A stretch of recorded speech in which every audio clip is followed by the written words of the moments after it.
গোৱালপাৰা জিলাৰ কৃষ্ণাইৰ যি উচ্ছেদস্থলীত অসম আৰক্ষীয়ে বৰ্বৰভাৱে গুলীচালনা কৰি যি ইতিমধ্যে দুজন ব্যক্তি নিহত হোৱা বুলি যি খবৰ আহিছে আৰু কেইবাজনো ব্যক্তি গুলীবিদ্ধ হোৱা বুলি ঘটনাৰ যি খবৰ সংবাদ মাধ্যমত প্ৰকাশ পাইছে, এই ঘটনাৰ আমি ABMC তীব্ৰ ভাষাৰে গৰিহণা জনাইছোঁ, নিন্দা কৰিছোঁ। আচলতে গোৱালপাৰাৰ উক্ত অঞ্চলত এনেকুৱা কি পৰিস্থিতিৰ সৃষ্টি হ'ল যে আৰক্ষীয়ে গুলীচালনা নকৰাকৈ পৰিস্থিতি নিয়ন্ত্ৰণ কৰিব নোৱাৰিলে।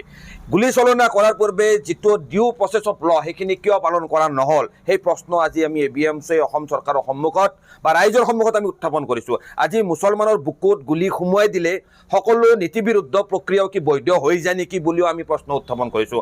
আচলতে আজি দীৰ্ঘদিন ধৰি অসমত বিশেষকৈ ভূমিহীন সংখ্যালঘু মুছলমানসকলক লক্ষ্য কৰি লৈ অসম চৰকাৰে যি প্ৰণালীবদ্ধভাৱে উচ্ছেদ চলাই আছে, এই উচ্ছেদৰ বিৰুদ্ধে তীব্ৰ প্ৰতিবাদ সাব্যস্ত কৰি আহিছোঁ। আৰু গোৱালপাৰা উক্ত অঞ্চলত যিসমূহ ব্যক্তিক তাত উচ্ছেদ চলোৱা হৈছিল, সেই ব্যক্তিসমূহে যেতিয়া ঘৰ বাৰী ভাঙি দিয়া হৈছিল, সেই সময়ত কোনো ধৰণৰ হিংসাত্মক প্ৰতিবাদ হোৱা নাছিল, কোনো ধৰণৰ হিংসাত্মক ঘটনা সংঘটিত হোৱা নাছিল। কিন্তু এতিয়া ঘৰ বাৰী ভাঙি দিয়াৰ পিছত উক্ত ঠাইসমূহলৈ যিসমূহ ৰাস্তাৰে তেওঁলোক অহা যোৱা কৰি আছিল উচ্ছেদিত ব্যক্তিসকলে, সেই ৰাস্তাসমূহ আৰক্ষী প্ৰশাসনে তাত গাঁত খান্দি বন্ধ কৰি দিবলৈ এটা প্ৰচেষ্টা চলাইছিল। আৰু উক্ত ঘটনাটোক লৈ উক্ত অঞ্চলৰ ৰাইজৰ সৈতে এটা বাকবিতণ্ডাৰ সৃষ্টি হৈছিল। আৰু উক্ত বাকবিতণ্ডাৰ আলম লৈ অসম আৰক্ষীয়ে সম্পূৰ্ণ উদ্দেশ্য প্ৰণোদিতভাৱে উক্ত উচ্ছেদিত পৰিয়ালসমূহক লক্ষ্য কৰি আজি স্বয়ংকৃত মাৰণাস্ত্ৰৰে আজি গুলীয়াই দুজনকৈ ব্যক্তিক হত্যা কৰাৰ খবৰ আহিছে আৰু কেইবাজনো ব্যক্তি গুৰুতৰভাৱে আহত হৈছে। এয়া অসমখনত যে মানৱতাৰ বধ্যভূমিলৈ পৰিণত হৈছে, এই কথা এই গুলীচালনা ঘটাই স্পষ্ট কৰি দিছে। আজি অসম চৰকাৰে মনত ৰখা উচিত, অসম আৰক্ষীয়ে মনত ৰখা উচিত, অসমৰ বন বিভাগে মনত ৰখা উচিত যে উক্ত উচ্ছেদিত পৰিয়ালসমূহক আপোনালোকে বেদখলকাৰী বুলিয়ে কওক বা ভূমিহীন নাগৰিক বুলিয়ে কওক, সেইসকল কিন্তু ভাৰতীয় নাগৰিক আৰু অবিভক্ত গোৱালপাৰাৰ স্থায়ী বাসিন্দা, অবিভক্ত গোৱালপাৰাৰ ইতিহাস সৰ্বজনবিদিত।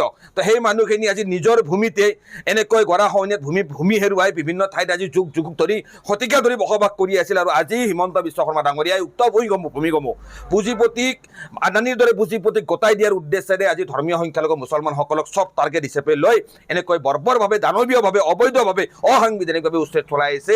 এই গুলীচালনা ঘটনাৰ আমি তীব্ৰ বিৰোধিতা কৰিছোঁ।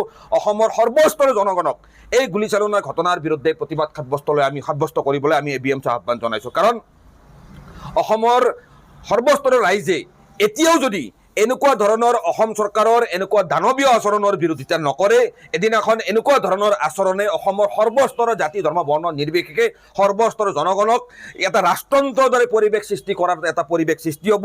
আৰু আটাইয়ে এনেকুৱা শাসন ক্ষমতাৰ বলত পংগু হৈ পৰাৰ এটা পৰিৱেশ যে আহিব, সেই কথা নিশ্চিত। ABMCয়ে শাসন ক্ষমতাৰ বলত চৰকাৰখনে চলোৱা এই বৰ্বৰ গুলীচালনা হত্যাকাণ্ডৰ বিৰুদ্ধে আমি তীব্ৰ প্ৰতিবাদ সাব্যস্ত কৰিছোঁ। যিকোনো খবৰৰ বাবে যোগাযোগ কৰক 7099017330 লগতে 7099017110 নম্বৰত।